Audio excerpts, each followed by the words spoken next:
Hold on to your butt. Come on, sucker. Let's get it on. Oh, you want to fight? You want to fight? I do not entertain hypotheticals. The world as it is vexing enough. You don't know anybody named Iris? I don't know nobody named Iris. Can I have a piece of toast? I don't give a damn what you think you are entitled to. We are changing the course of history as we see it. That is what Western demands. How could you do this to me? Really, I want to know. Why did you do that? What you feel only matters to you. Step back for 1 minute and look at the big picture. And that's all. No, not for the real fire. We offer you a bond, a family that very few can understand. Help me. Help you. And don't do drugs. Or whatever movies with Wesley and Iris. What up, and welcome to Or Whatever Movies. I'm your co-host, Iris, and I'm here with my older brother, Wesley. Today we're talking a movie available on Netflix. Ladies and gentlemen, prepare yourself because Wes is about to nerd out 2018's The Ballad of Buster Scruggs. I think the Coens are the finest filmmakers overall working today. They're very polarizing for me. I guess that's the right word because I adore their dramas. Whereas their comedies, the Oh Brother, Where Art Thou's, the Burn After Readings. The Hail Caesars? Yeah, the Big Lebowski, Come At Me Bro, geez. They really fall flat for me a lot of the time. There's the in-betweens, like Fargo, I guess could be a black comedy. I like Raising Arizona pretty well. But Buster Scruggs is the first in-between that works for me. But you like the True Grits and the Inside Llewyn Davises, and you said Fargo. Take it easy with Inside Llewyn Davis. They have just such a steady hand, such an assured style of filmmaking. They're not pretentious. They probably don't care what anybody else thinks. And they're not without humor. I feel like Buster Scruggs is full of mirth and murder and humor bubbling just under the well, of course, but it's also really funny. I feel like this universe is like Star Wars. Like, it's obviously not meant to be taken seriously, but it's all so real feeling. It's like it's a parallel universe. It's like in a galaxy far, far away. Well, it certainly is set in a time long, long ago. Are you talking specifically about the anthology that is The Ballad of Buster Scruggs, or are you talking about the Coen brothers' oeuvre? Well, this is definitely a Western, and this is in the same universe as True Grit. During Meal Ticket with Harry Melling, which we will get to undoubtedly, there's a sign for Greaser Bob's, which comes up by one of the trappers in True Grit. Maddie in True Grit begins to tell the tale of the Midnight Caller, which we actually get in The Mortal Remains in this movie, at least part of it. And in The Girl Who Got Rattled with Alice Longabaugh in the very beginning, they show Grandma Turner, who is the only actual physical remnant of True Grit, because Maddie had to room with Grandma Turner, who snores continually. Sidebar with our audience. Did I not warn you? It really only extends this connection to True Grit, which I adore.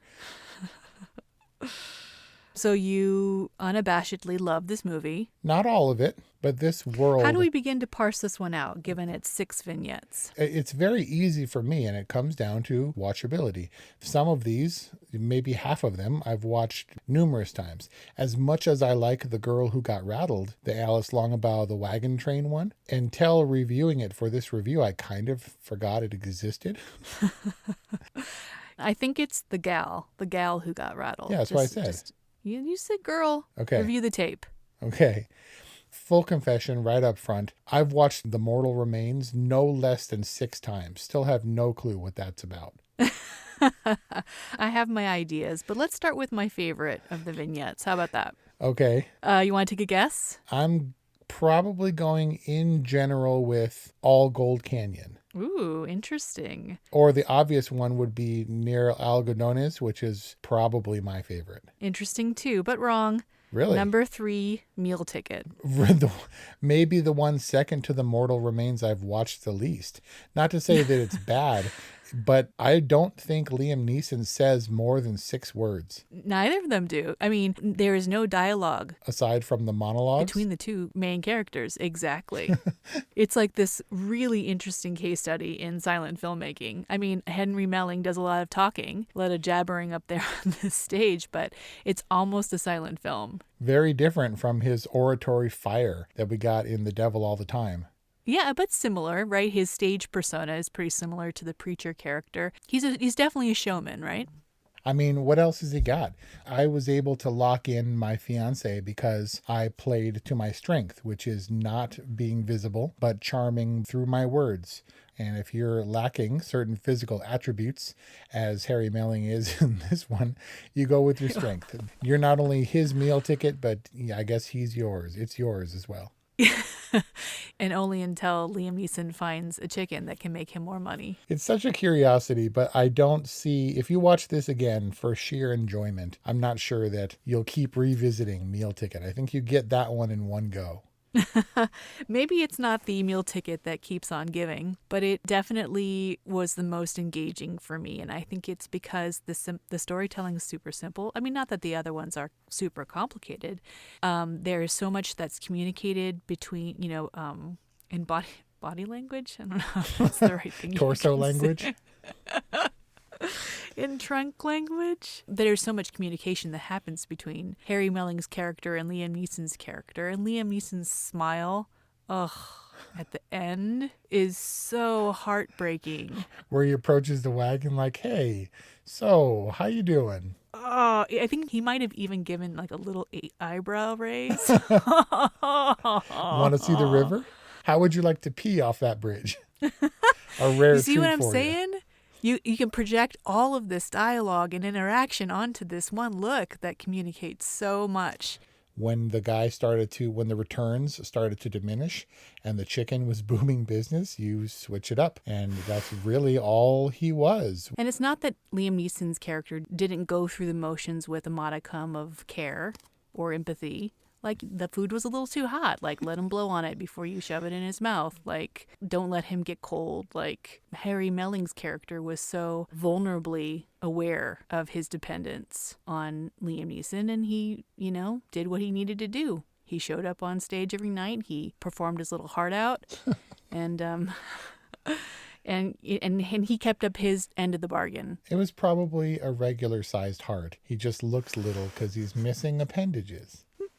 Liam Neeson is ready for it, spring chicken himself.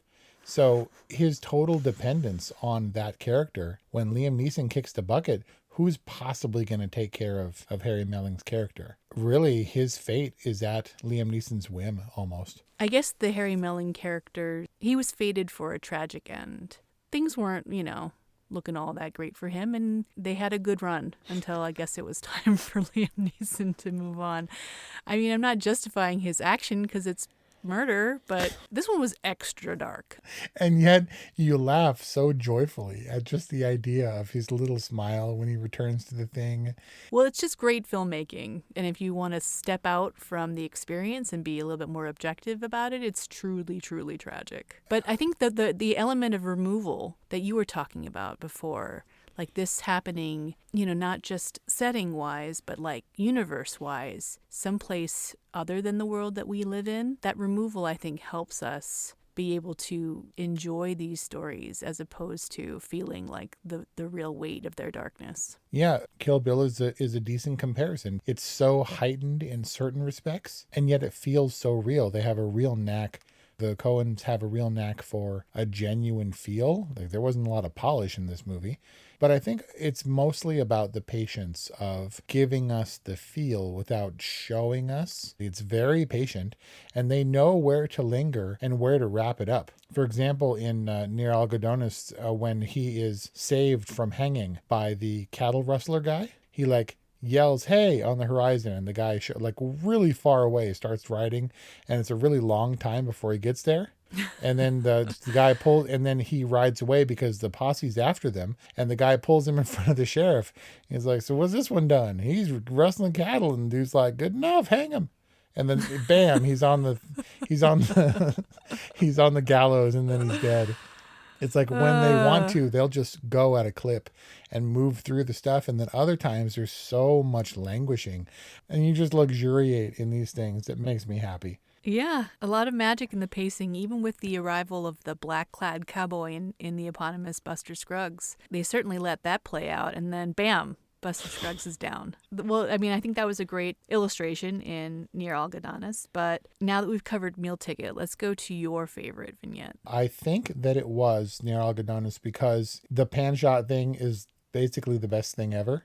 I think that Stephen Root, who had been in Coen Brothers movies before, and if you don't recognize him, he was Milton in Office Space. But this one, he's just so adorable as the teller in the bank, turned vigilante, I guess. And just everything about the nuance of his speech is so pitch perfect. And he's like hooping and hollering when he comes running out covered in pans. Pan shot. It just cracks me up every time. But probably for all it contains, although the beginning is very slow until he reaches the cantina, I got to go with Buster Scruggs himself. No. And the reason is because Tim Blake Nelson, he's the narrator. Might as well have been the narrator for the whole piece, but it really is just contained. I mean, Buster Scruggs leaves us, 20% of the way through the movie? But just his manner of speaking fits in my love of True Grit, and just the ability to watch Coen Brothers characters talk on screen is fascinating to me. Everyone else is just gruff, and he's just so effervescent and happy until it's time to kill people. Gunslinging is always good. Everyone else is a surly Joe except for Buster Scruggs. Right. It's hard to explain. Only the Coen brothers would have the scene where he would shoot all 5 fingers off, and that would be the gimmick. But then he changes to the B cam. Oh, yeah. And you see the beginning of the change on A cam. Yes. And then he continues talking directly to the audience and does the thing where it's like, I got the one bullet left. Now, his heart is on the right, but in the mirror, it's on the left. But we're both facing the same way, and the gun is upside down. Best not play it too fancy. And then he does the fancy thing. And it's so hilarious. And honestly, I've seen the sticking point for everybody. When I tried to get the sneak to watch this movie, the fingers were too much for her. The arrow through the neck when James Franco is about to be hanged is too much for her. And if you can't get past those points, it's like, no, don't let it interrupt the magic. But it really does, because this movie was pretty graphic. I mean, featured or implied murder or dead bodies across the board. At least you got to get on board, otherwise the magic's not going to come through. And we talk about the patience and letting things play for a long time. The poor prospector is shot in the back, and then the dude sits down and rolls a cigarette and just waits and watches the blood spread across his back. It's like 5 minutes of him rolling a cigarette and thinking about life as he watches the dude whose claim he just jumped. Is he waiting to be assured that he's dead, or is he just having a cigarette after his murder sex? Well, he shoots him once and then watches him. He holds the gun on him for a long time and then sits down, deliberately puts the gun near at hand, like, okay, if I need this gun, it's right here. And then he rolls himself a cigarette and he sits and watches to make sure the guy is dead. Now, I don't know if that's because the noise, he's afraid it would draw somebody else, or if he didn't want to waste that second bullet because that was his downfall. Because once Tom Waits, who's the guy who played the prospector, gets a hold of the gun, he has no problem plugging him a few times, so that we know, even though the other guy watched the dude bleed all the way across his shirt, when Tom Waits shoots that dude through the hand and in the face and then shoots him repeatedly, we know that dude is dead. Well, you probably don't need a lot of clarification on the Ballad of Buster Scruggs because it's pretty straightforward. But I have to say that's probably my least favorite. And you know how I feel about opening shots, but man, does that vignette start off in a really annoying way. With the song and inside the guitar? With the song, and I'm just like, I was immediately bored. In fact, this is the first time that I watched the entire anthology. And the first time I attempted to, years ago, probably when this first came out and was nominated for a bunch of Oscars, I was immediately turned off so much so that I never finished it. I never finished it. And I don't even think I realized that it was an anthology. Maybe I would have stuck with it otherwise. But yeah, I find the first one to be, despite it being a Western and there being poker playing and gunfighting, all of the things that you love to see in Westerns, I was really turned off by the initial vignette.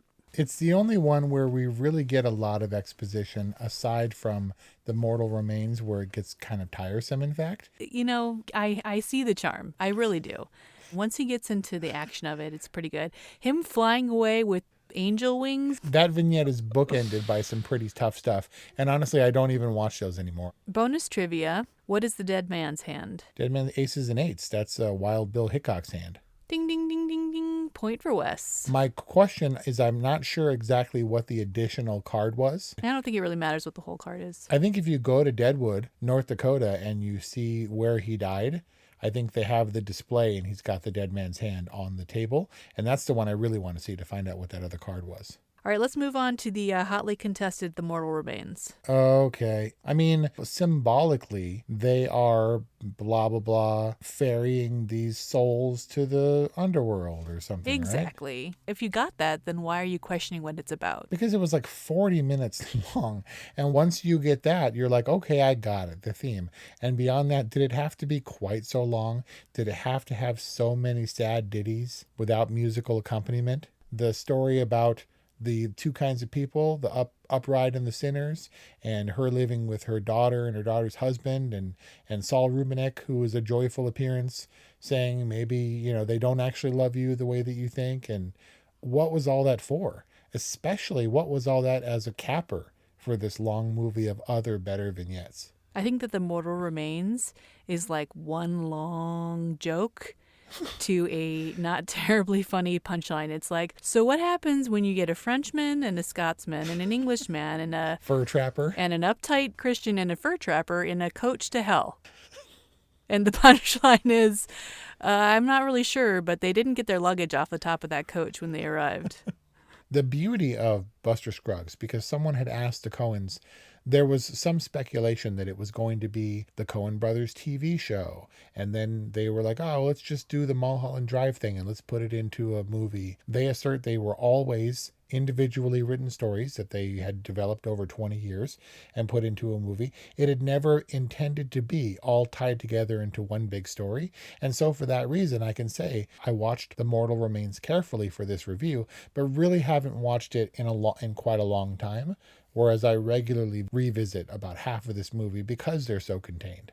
It's definitely contained narrative-wise and definitely connected thematically. And for a pretty long feature, it's good because you can break it up without there being a real, discontinuation of the story. I watched this over the course of 2 nights because it was kind of a slog for me. I mean, I could see the joy for watching them individually, but by the time I got to The Mortal Remains, my patience was pretty much tested. Well, that wasn't going to help at all. The Mortal Remains piece? Yeah, having that be like, you look and there's like another 40 minutes or something to go in the movie, and it's the Mortal Remains, man.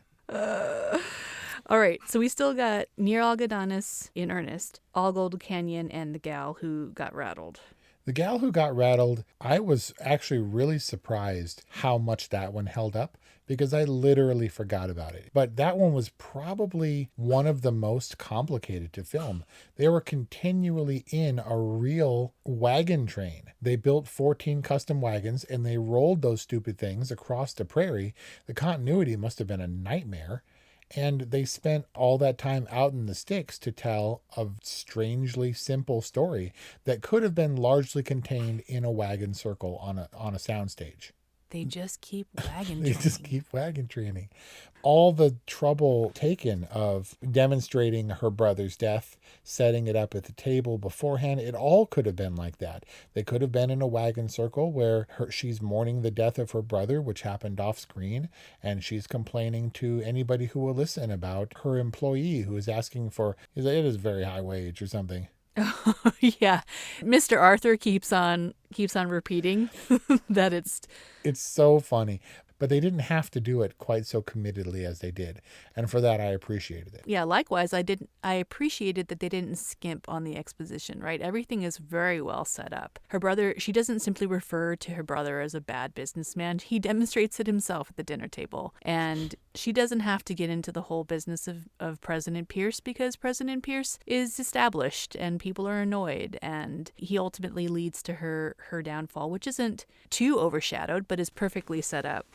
Even the relationship between her and Mr. Knapp, they give us time to kind of settle into it. Like, it's not the most passionate romance, but you totally get it, right? You see how how he softens in their interactions. You see how she opens up to him, and you feel, okay, I think there's something viable here, which is all the more hard to take when you see her ultimate fate. Right. I mean, there's a progression of like 5 awkward conversations where he grows ever so slightly bolder so as to approach the idea of proposing marriage. Not to mention the final time where he's like, there's more than one way to skin a cat, and if this doesn't work for you... Ready to let her off the hook. Yeah. What a good Billy Knapp he is. And for that reason, I think The Gal Who Got Rattled is the saddest vignette. It's horrible that Harry Melling gets tossed off a bridge. Buster meets his fate, but we know he'll be fine because he traded his spurs for wings. James Franco got to see a pretty girl before he got the noose. And the mortal remains, who knows what happens. The prospector in All Gold Canyon. Tom Waits gets his gold. He takes a gut shot or whatever, but didn't hit nothing serious. And he makes off with Mr. Pocket. But poor Alice and her useless death. It was particularly effective. Like, it was sad. Like, what is he going to tell Billy Knapp? I think that was the one where I was like, that's terrible. What is he going to tell him? So that's when I started pausing and reading the book, because you can glean some other information from the pages of the book as it closes that chapter. Did you do that for any of these stories? I attempted to. My eyes are so bad. I only got a few words here and there. Nothing of significance. Well, it doesn't impart anything new. But I was like, no, that can't be how that story ends. But it was. She could have escaped. There's no reason. This is like a Titanic level problem. Like, there's no reason that Mr. Arthur couldn't have put her on the moment he saw the native. He should have put her back on her horse. I don't even know if she was off at that point, and sent her running back to the wagon train. They weren't that far. She didn't have to wait in the gully for the battle to ensue. Like, Jack should have gotten on the door with Kate. They even myth-busted that one. Do you know that? No. Yeah, the 2 dudes got on the door. And they both fit? Yeah, they both fit. Of course they both fit. That was a heavy-ass door. One day, it actually wasn't a door. It was the archway above the door. But one day when we review Titanic, I'll divulge my ideas for how to have survived. She could have gotten away. What happened to President Pierce? Did he run away as soon as the battle started? President Pierce is with her when she dies, sadly. And he trots off next to Mr. Arthur. Oh, that's right. Nipping at his heels and yipping. And so there's a lot shown without context about each of these stories. The opening of Near Algodones is Stephen Root yelling pan shot, covered in pans with a rifle. And The Gal Who Got Rattled shows Mr. Arthur post Alice's death walking back to the wagon train with President Pierce trotting alongside him. They're loosely interconnected vignettes, and I don't think there's a larger message to the movie. I think it's the Coen brothers noodling around in a world that they love with such a steady and assured hand that I love it also. And I can forgive the, dare I say, crappier bits of this long-ass movie, because I just don't often watch those crappier bits because they're contained in their crappy individual narratives. I haven't heard a lot of crappier bits here, except for maybe you ragging a little bit on the mortal remains. There's no remorse, there's no sadness in this movie, except for maybe The Gal Who Got Rattled. Very sad story. I definitely felt it, and it sets up an impossible question of what Mr. Arthur is left to do. Mr. Arthur does an awful lot of talking at the end, where before he was pretty much silent. And so strange. And Mr. Arthur, who you didn't think capable of taking on a band of savages in this case, really stands up to all of them with the help of some gopher holes. I was about to say, what does he say? Dog hole. All right, so can we wrap it up with Near Algodones and All Gold Canyon? I just like the setup of the methodical.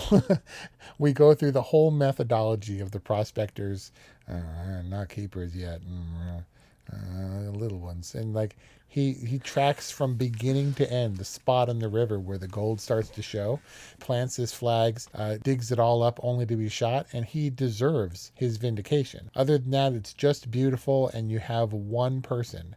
This is, it would seem to me like amateur storytelling, right? Where it's just one character and then there's another character. It's like, remember Throw Mama from the Train? Where he's like, it wasn't a story. And he was like, what? One man in a hat killed the other guy in a hat. And that was like Owen's justification for the kind of for storytelling.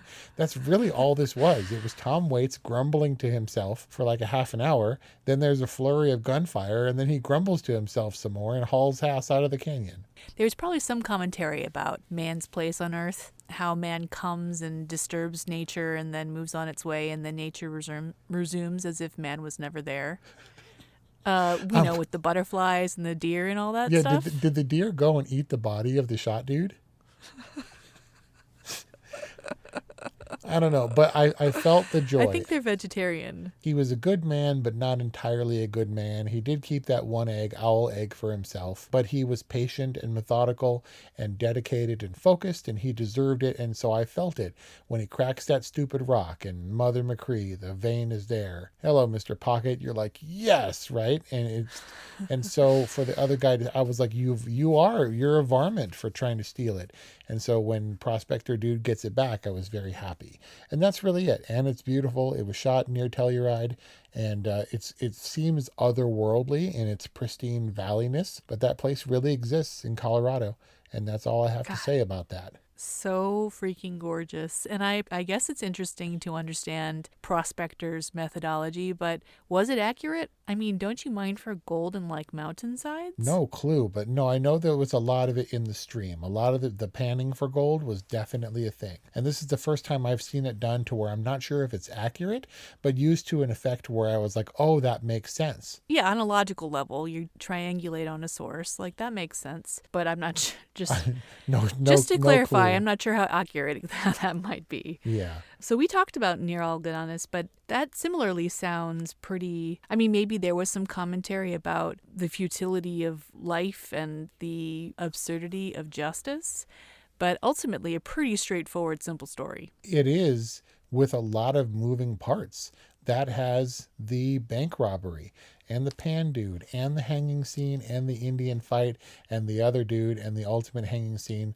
Like, that movie moves around almost more than any of the other ones for an extremely simple story. I love it unreservedly for the Stephen Root character, who is the most pitch perfect character in this entire movie, better than Buster Scruggs in my opinion. And Tim Blake Nelson has been around a long time, and he's a great Buster Scruggs, maybe the perfect Buster Scruggs, but he doesn't hold a candle to the comedic stylings of Stephen Root as the banker. And that's what Buster Scruggs has become. It's become me revisiting this strange amalgamation of tales and just relishing in rewinding over and over again the moments that I find joyful. Thematically consistent, tonally probably a masterwork, with performances that are pitch perfect. There's a lot going for Buster Scruggs, and you obviously adore it. I think we're going with a totally on this. Am I right? I can't help it. If you even kind of like Westerns, and if you even if you hate or will never watch some of the other ones again, I told everybody that I could think of that they should watch this movie with a terrible title that was almost entirely overlooked by the Academy in terms of actual awards. It was nominated for a few things, but Coen brothers are used to higher profile movies, and I think this one fell under the radar a lot like Inside Llewyn Davis. I think this will be one of the forgotten ones that I love that it's on the streaming platform. It will never not be on Netflix, so I will never not be able to go to my favorite parts and watch them with ease. Yeah, definitely not one of their more commercial films. I think available only for a limited time in a limited theatrical release, but available eternally on Netflix. I liked seeing the Coen brothers just do something that they love. Yep, and it shows. And that is totally in their wheelhouse, right? And yeah, probably for little other motivation. I mean, I'm sure there was some monetary motivation, but this is them, I feel like, playing in the sandbox of their art. Like I said, not pretentious. Someone asked him, like, were there other stories? You choose to do this? Why did you choose to do this one? And the Coens are like, oh, we like, cowboy movies, and we like singing cowboys, so we decided to make a singing cowboy movie. They'll just do whatever they want when they have the opportunity, and I think it's great. And feel free to take Buster Scruggs a piece at a time. I think that in limited quantities, this thing can delight in the way that only Coen brother movies can. I give The Ballad of Buster Scruggs an easy good, despite there being some sluggish moments. And I think we discovered what it was that really kind of tickled me or worked for me. We'd love to know what you think. 818-835-0473 is our hotline, or whatevermovies@gmail.com is our email address. You can reach us there. We love to know what you think. And I figured it might be appropriate, Wes, if we go out on this one with your favorite quote from The Ballad of Buster Scruggs. In impersonation, please. You know, it bugs me that Netflix subtitled the first hit as Bad Shot, which it obviously isn't. It's consistently and thoroughly Pan Shot. In Coen Brothers universe fashion, how do we say thank you for listening and we'll see you next time? Like I appreciate you taking the time to gander at my ramblings. Thanks for listening, and we'll see you next time.